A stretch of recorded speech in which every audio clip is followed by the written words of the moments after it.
Hello Mark, my name is Tina. My number is 15. I'm a sophomore at NCUE. Today I'm going to read a speech called A Warrior's Cry Against Child Marriage by Memory Band. I'll begin today by sharing a poem written by my friend from Malawi, Ellen Perry. Ellen is only 13 years old, but when we were going through the collection of poetry that we wrote, I found her poem so interesting, so motivated. So I'll read it to you.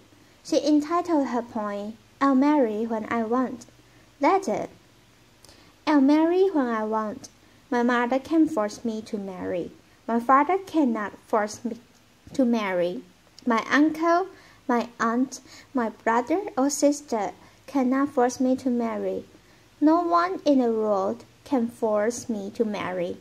I'll marry when I want, even if you beat me, even if you chase me away, even if you do anything bad to me. I'll marry when I want. I'll marry when I want, but not before I am well educated, and not before I am all grown up. I'll marry when I want.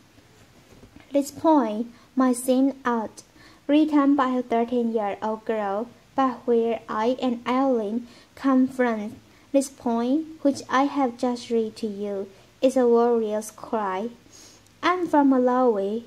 Malawi is one of the poorest countries, very poor, where gender equality is questionable.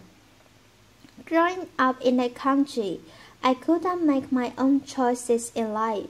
I couldn't even explore personal opportunities in life. I will tell you a story of two different girls, two beautiful girls. These girls grew up under the same roof. They were eating the same food. Sometimes they would share clothes and even shoes. But their lives ended up differently in two different paths.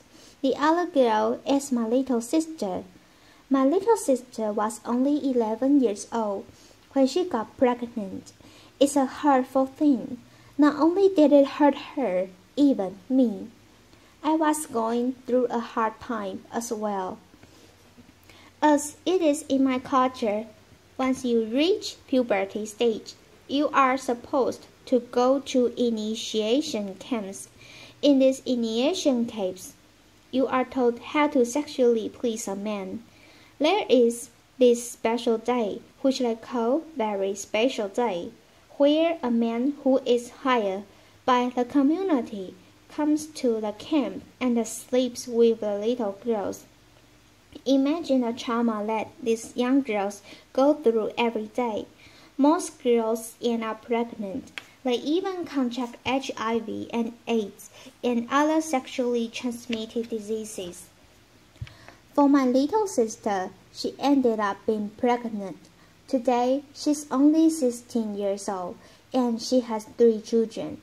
Her first marriage did not survive, nor did her second marriage. On the other side, there is this girl. She's amazing. Letter. Applause. I call her amazing because she is. She's very fabulous. That girl is me. Letter. When I was 13 years old, I was told, you are grown up. You have now reached of age. You are supposed to go to the initiation camp. I was like, what? I'm not going to go to the initiation camps.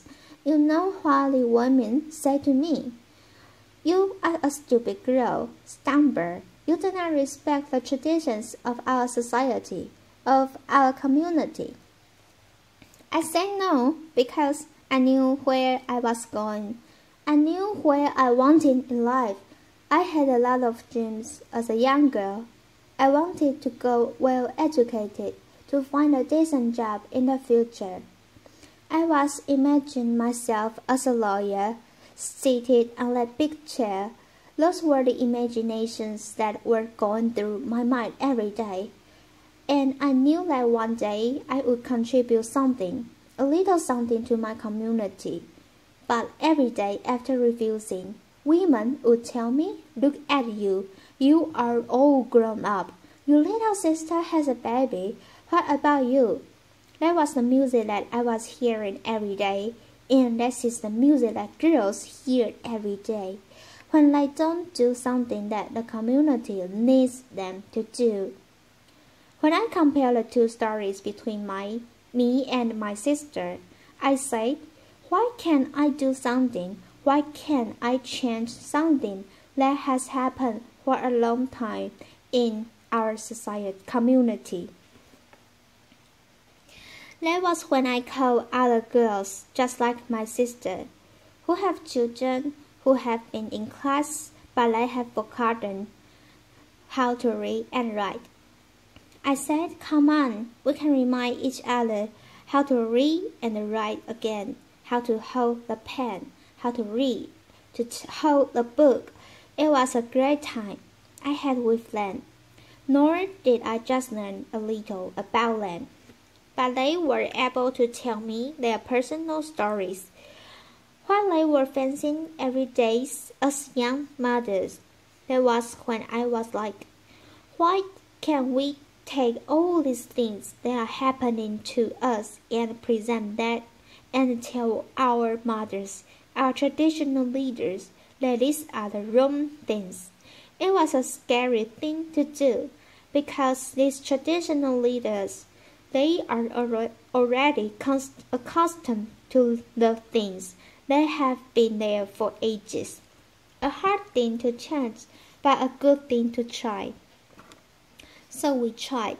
It was very hard, but we pushed. And I'm here to say that in my community, it was the first community after girls pushed so hard to our traditional leader.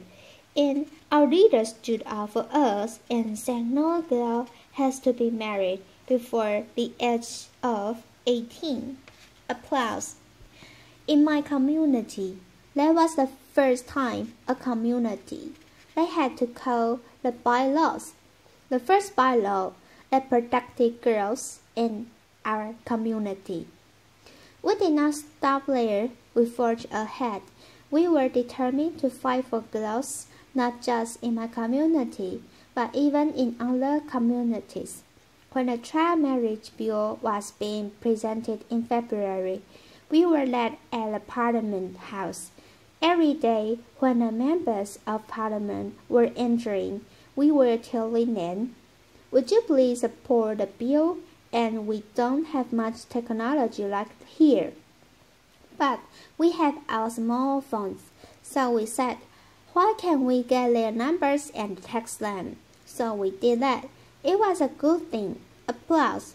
So when the bill passed, we texted them back. Thank you for supporting the bill. Later, and when the bill was signed by the president, making it into law, it was a plus. Now, in Malawi, 18 is the legal marriage age from 15 to 18. Applause. It's a good thing to know that the bill passed, but let me tell you this. There are countries where 18 is the legal marriage age. But don't we hear cries of women and girls every day? Every day, girls' lives are being wasted away. This is high time for leaders to honor their commitment. In honoring this commitment, it means keeping girls' issues at heart every time. We don't have to be subjected a second, but they have to know that women, as we are in this room, we are not just women. We are not just girls, we are extraordinary. We can do more. And another thing for Malawi, and not just Malawi, but other countries, the laws which are there. You know how a law is not a law until it is enforced. The law which has just recently passed and laws that in other countries have been there, they need to be publicized at the local level, at the community level, where girls' issues are very striking. Girls face issues, difficult issues, at the community level every day.